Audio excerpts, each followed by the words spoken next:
Today is February the 25th, 2010. It's exactly 5 years to this day. 5 years since the first two episodes of Avatar, The Last Airbender, aired on Nickelodeon. My first impression of the series was that, another Japanese anime show that was adapted to America. I had no interest in watching any episodes. In fact, I expected the show to halfly bomb and be cancelled after 5 episodes. I was wrong. It turned out to be this huge success, and some people were calling Avatar the greatest cartoon of all time. At the time, I thought absolutely no cartoon was better than the Fairly OddParents. But I didn't get into the series until about the 4th to the last episode of Season 1 aired, and I was becoming a fan of Avatar, all thanks to my best friend Jamie. He was an avid cartoon buff, and even though he wasn't nerdy at all, one of the day we were watching and hanging out, he said, "Bro, you have to watch this new show called Avatar: The Last Airbender. It's so good." So I decided, fuck it, and watched the episode. It was a Caves of Omoshu episode, and from that forward, I was absolutely hooked on Avatar. It was like a Japanese anime, but American made. The characters were so intense, interesting, the plot line was just so fantastic, I can't even describe it. Prof. Beerfrog eventually became my absolute favorite character, followed by Aang. In the 4 years of that Avatar: The Last Airbender was in production, I have watched every episode from its awesome series premiere, The Boy in the Iceberg, and so absolutely epic series finale, Sozin's Comet, Part 4 Avatar Aang, and I had wanted to all the Avatar video games, and of course all the DVDs, so I can watch them all the time I want, where I want. So yeah, I was a pretty huge Avatar fan. Not anymore though. Something happened. I experienced something that killed the way I viewed any episode, the series as a whole, and to this day I will never watch another Avatar episode again. Not even Avatar: The Legend of Korra, when it eventually comes out. As much as it pains me to write this, I'll tell you what happened. My home was robbed over the summer while I was on vacation, and they had burglars stole almost all of my DVDs, including the entire Avatar: The Last Airbender collection. I was crushed, but I knew something had to be done. I got a new security system for my house, which cost a fortune to put in. I planned to buy a replacement DVDs, but the only problem was that I was flat out broke. The security system almost cost me my house itself. So now, because I didn't even have enough money for Netflix, I was without Avatar, except when they occasionally aired reruns on Nickelodeon. But then, I found something very surprising. When my house was robbed, my entire bed was pulled apart for some reason, and in between the spring and the mattress, I found a DVD with a magic marker written on it reading LTATLA 308. It obviously stands for Avatar: The Last Airbender, and 308 was the production code for probably the strangest, scariest, and funniest episode of Avatar. Nightmares and daydreams when Aang becomes a neurotic mess when he realizes the invasion of the Fire Nation is in 4 days, causing him to have 2 embarrassing dreams where he forgets his pants and his math test when he goes to defeat Fire Lord Ozzy. When the nightmare was downright creepy. And the scene always freaked me out since I watched that episode air in 2008. It's really strange how the DVD supposedly had 1 episode. I had no idea where it come from, and I assumed it was from a discarded disc when I burned some copies of Avatar DVDs. But when I put it into my DVD player, which surprisingly was not stolen, I found it did something totally different. It was a menu with the black screen and only with one option in white blank text. Nightmares and Daydreams, original never before seen version. And with no other choice, literally the menu was only 1 button. I pressed play on my remote. The episode started off as normal, so I had no idea what this so-called never before seen version was so special. The sequence of events of this episode seemed far normal. Aang freaking out that the invasion is in 4 days, Katara trying to calm him down, and of course Trope's famous "go to sleep already" line always made me laugh. But then came the scene that used to scare me, the legitimate nightmare scene, and it's going to be hard to describe an absolute bloody terror. I saw it. It literally just the most gruesome thing I had ever seen. Maybe the most gruesome thing ever animated in this planet. The scene was changed. Somehow Aang fell asleep and all the scene cuts to a nightmare. But this time, something different. Instead of a normal scene, it cuts to an image of all four air temples. The sky was in deep crimson hue, and looked what described as the atmosphere in hell would look like. There was fire coming out of the windows in the air temple. Airbender monks were running for their lives, screaming and crying. Some of them were covered in blood. Some of them were lying dead in pools of blood. I realize now this scene was depicting the Fire Nation's genocide after the Air Morads 100 years ago. The scene started out with Fire Nation troops invading the Sovereign Air Temple, riding the massive flying dragons. Unlike the rest of the series, when death is rarely shown, only implied, the scene depicted on a full bloody murder. The Air Normrad monks screamed and were mixed with stains of different horror movie screams, creating one of the most painful sounds I've ever heard. This was hell. When the nightmare cuts to the Eastern Air Temple, which only housed Air Normad nuns and the female airbenders, and it was worse than what I just saw at the Sovereign Temple. The Fire Nation, the series, is shown to be cunning and methodical in their own atrocities. In this scene, they were barbaric and animal-like. The first thing I saw was the airbender nun that Todd basically introduced Aang, and Appa was stabbed multiple times in the stomach by a Fire Nation soldier. There was blood rushing out of the midsection. The next scene cuts to another where a Fireender is violating an airbender nun. Yes, you heard me correctly. Violating. And not only that, it was depicted so graphically that, oh my god, you could literally see every single amniotic body part. At this point, I was in complete shock. I was also attempting to reach over the remote, eject the disc, and burn it and or crush it. I needed to see what happened next. After absolutely horrifying and realistic violent scene, I saw something that made me haunt for the rest of my life. The airbender nun screamed, "Not the nursery!" I assume the nursery is where all the airbender babies are being taken care of. The nun walks into the nursery. His blood-curdling scream pierced my speakers and almost blew up my television. The images were of dead, mutilated infants. Some of their heads removed, some with their arms and legs chopped off, and some of their bodies so burnt that they didn't even look like babies. Then the scene cut to an airbender infant being brutally killed by an Fire Nation soldier. All I could see was absolute terror in the nun's eyes. The baby was still crying, and I'm trying not to cry as I type this. The Fire Nation soldier froze the crying baby against the wall with almost superhuman force, and it literally exploded. The infant body parts sprayed all over the wall. After that scene, I proceeded to vomit my brains out all over my room, because I was so horrified and disgusted by that absolutely brutal, bloody, disgusting, barbaric nightmare sequence. And all I wonder was, what kind of sick, twisted, savage bastards would animate that? How in the hell did Mike and Brian not see this? After that horrific scene, the scene then screen went to change back of all the air temples on fire.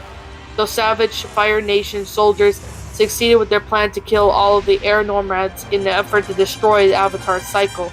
Except for one, the boy in the iceberg, Avatar Aang. The scene then cut to Aang screaming loudly, waking up all of his friends.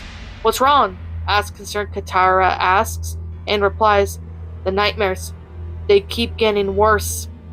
I literally yanked the DVD out of my player, grabbed it and ran outside. I let out a primal scream. Yeah! And like a frisbee, I launched the DVD so far in my backyard over a fence and into the woods. I wanted that DVD to be out of my life forever. After weeks and weeks of nightmares of that episode, it then came to a light that the episode had psychologically scared me, and my psychiatrist had told me that the only way to fight it was to never watch another episode of Avatar, The Last Airbender ever again. I took his advice. I've wanted to badly tell the story to someone, but no one would believe me. Some will, but others will disregard this as the biggest viral hoax since MickeyMouse.avi. And that, my pretties, was Avatar: The Last Airbender, Nightmares and Daydreams. A Avatar: The Last Airbender creepypasta. My final thoughts on the story. Okay, this is definitely one story I definitely have to say is one of the most messed up stories that I have ever seen. I mean, to be fair, this is actually freaky and gruesome, but it's really messed up that, we see a disturbing scene of an infant. I definitely have to say that one kind of really traumatized me when I first read this story. Like, before I narrated it, I was like traumatized. No joke. I'm just gonna say.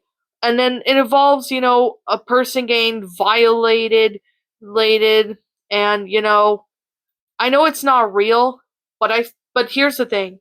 The parts with the violence, the nun getting, I'm not gonna say the word, but you guys probably know what it is, and the infant killing was way too far, in my opinion. It's very similar to the another pasta called The Dating Game, which I don't like that story.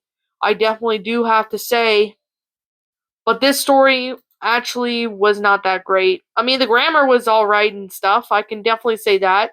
And the story was good, but when it got to the the airbender, doing something horrible to the airbender nun, I honestly. And the fact that they sit there and, they did something horrible to the bees in there. Yeah, I literally almost could not read this anymore because of how terrible it was and stuff. I know it's not real, but yeah, I mean, parts of that story, it's just, it just didn't sit well with me. I mean, it's not like Sweet Apple Massacre bad, but it's still pretty bad in my opinion. So yeah, there's definitely at least something right there that I'm gonna be honest, but alright. I guess I do have to say, I will give it that the grammar was actually pretty good, so, but even still, the story itself was just flat out crazy. It was dark, I can definitely say. Was definitely one of the dark ones. But yeah, I don't plan to link this story because of how, yeah, it's really graphic being described in it, and there was certain words that I had to censor because, yeah, it was just, it really just didn't sit well with me, and the story itself was just, oh god, I'm not panicking or anything, but I'm just in shock from, reading this story. Like, why? Just why did it have to include shock stuff? It just didn't really work with this story. I'm just going to be brutally honest. I found this on the Spin Pasta wiki, but it may be on the Lost Episode wiki. I'm not too sure, but yeah, this story, yeah, I mean, it's no offense to the offer or anything like that, but this story just wasn't that good. That's just me being brutally honest. But anyway, I guess with that being said, and with that being the case, I don't know who the original author of this story is, so I'm gonna leave this as anonymous for now. If I ever do find out who the original author is, I'll be sure to give the original author proper credit. But yeah, this story, if you guys are sensitive to the subject matters in this story, then I wouldn't recommend reading it. But the subject matters that were used in this pasta didn't really work. I mean, it's messed up, like the dating game, yes, but this one was just not near as bad as Sweet Apple Massacre. Sweet Apple Massacre was a lot worse than this story. That I'm definitely going to be brutally honest. But yeah, I mean, the storyline seems pretty good, but when it got to what happens with the nun getting violated and then the babies end up getting killed, yeah, that really just broke me because I almost stopped reading this story partway through because of how messed up it is. But like I said, I mean, I've read messed up stories before, so it's not, anything new or anything like that, but, anyway, I guess with that being said and that being the case, like I'm always gonna say, this is just simply my own personal opinion, and if you happen to disagree with it, that's perfectly fine too. We're all entitled to our own opinions in regards to these creepypastas. This is just simply my own personal thoughts. I'm gonna give this story a 3 out of 10. Mainly because while I did enjoy the beginning part, and the grammar was really good, and the sentence structure was really good, but when it got to the part where, none was getting violated in a really messed up manner, and the babies end up dying, like we see it, that just really broke me. Like I almost stopped reading this story partway through because of that part. I almost stopped reading that story because of how god awful it was.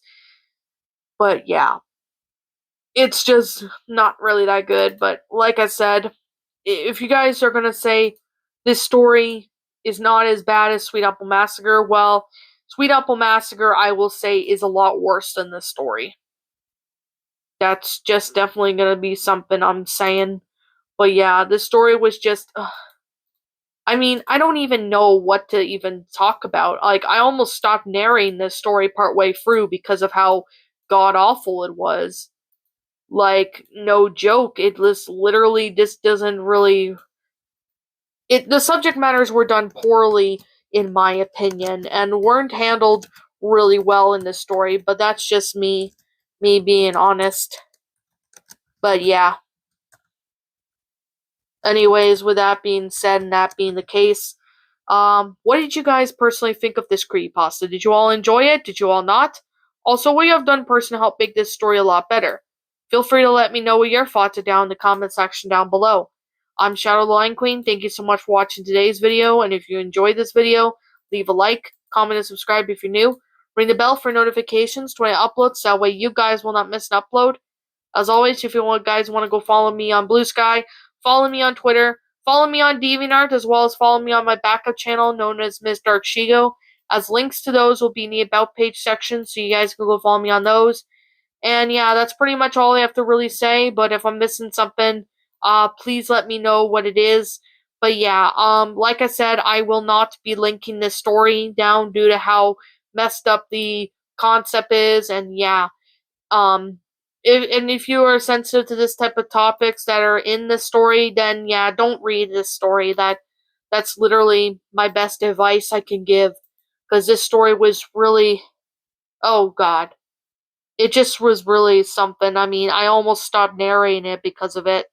But anyway, I guess with that being said, I'll be catching you guys all in the next video. Peace out, like always. Roll the outro because I'm out, and I think I'm gonna have to go in. Well, take a shower so I can forget all about that godforsaken episode that I read. What's up, my pretties? It's the Lion Queen here. I want to appreciate you all for tuning into this video, and I do appreciate you guys supporting my video by giving this video likes and stuff. If you really enjoyed this video, be sure to leave a like, comment and subscribe if you're new, ring the bell for notifications to when I upload so that way you guys will get updated for whenever I upload. If you want to follow me on Twitter or DeviantArt, feel free to leave a follow on those if you are interested in following me on those socials. If you want to support my backup channel, known as Ms. Dark Shigo, feel free to subscribe to it, as a link to that will also be in the About page section. And with that being said, and that being the case, thank you so much for watching, my pretties, and as always, please stay pretty.